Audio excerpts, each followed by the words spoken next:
ये 5 मिनट का डिक्टेशन है, 80 शब्द प्रति मिनट। Ready start. महाराष्ट्र सरकार ने भले ही टीआरपी घोटाले की जांच से सीबीआई को रोकने के लिए सामान्य सहमति वापस ले ली हो, लेकिन वह प्रवर्तन निदेशालय को इसकी जांच से रोक नहीं पाएगी। ईडी इस मामले में मनी लॉन्ड्रिंग की जांच शुरू कर सकती है। ईडी के एक वरिष्ठ अधिकारी ने कहा कि टीआरपी घोटाले में पैसे की लेन देन को देखा जा रहा है, उसके आधार पर ही केस दर्ज करने का फैसला लिया जाएगा। दरअसल मनी लॉन्ड्रिंग रोकथाम कानून के तहत ईडी को जांच के लिए किसी राज्य की सहमति की जरूरत नहीं है। ईडी देश में किसी भी पुलिस की एफआईआर के आधार पर खुद ही मनी लॉन्ड्रिंग की जांच शुरू कर सकती है। ईडी के वरिष्ठ अधिकारी ने कहा कि मनी लॉन्ड्रिंग रोकथाम कानून में 40 से अधिक अपराधों की सूची है जिसमें वे जांच शुरू कर सकते हैं। इसके लिए किसी से इजाज़त लेने की ज़रूरत नहीं है। जाहिर है, टीआरपी घोटाले की जांच शुरू करने में ईडी पूरी तरह स्वतंत्र है। वरिष्ठ अधिकारी ने कहा कि यदि पैसे के लेन देन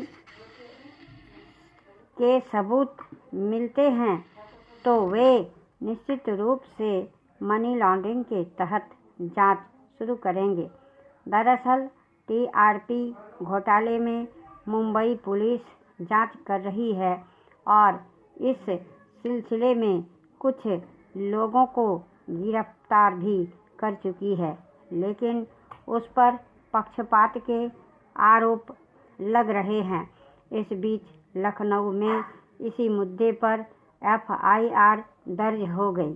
उत्तर प्रदेश सरकार के अनुरोध पर सीबीआई ने भी इस मामले में एफआईआर दर्ज की। सीबीआई को जांच से दूर रखने के लिए महाराष्ट्र सरकार ने सामान्य सहमति वापस ले ली। अब सीबीआई की इसी एफआईआर को आधार बनाकर ईडी मनी लॉन्ड्रिंग का केस दर्ज कर सकती है। इसके अलावा ईडी मुंबई पुलिस से भी एफआईआर तलब कर सकती है। मुंबई पुलिस और ईडी की जांच में विसंगति पाए जाने के बारे में पूछे जाने पर वरिष्ठ अधिकारी ने कहा कि ईडी की जांच स्वतंत्र होगी। इस पर मुंबई पुलिस की जांच से कोई फर्क नहीं पड़ेगा। सुप्रीम कोर्ट के साथ साथ कई हाई कोर्ट भी अपने फैसले में ईडी जांच की स्वायत्तता को साफ कर चुके हैं। मनी लॉन्ड्रिंग के तहत जांच शुरू करने के लिए लेन देन की सीमा भी अब समाप्त हो गई है। पहले 20 लाख रुपये से अधिक के लेन देन पर ही मनी लॉन्ड्रिंग की जांच होती थी, अब ऐसा नहीं है। दरअसल सीबीआई और ईडी के अधिकार क्षेत्र और कार्यप्रणाली में अंतर है।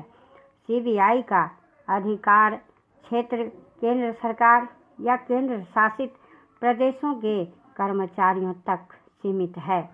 उनके खिलाफ भ्रष्टाचार के आरोपों की जांच के लिए उसे किसी अनुमति की ज़रूरत नहीं है, लेकिन राज्य सरकारें और उनके कर्मचारी सीबीआई के अधिकार क्षेत्र में नहीं आते हैं।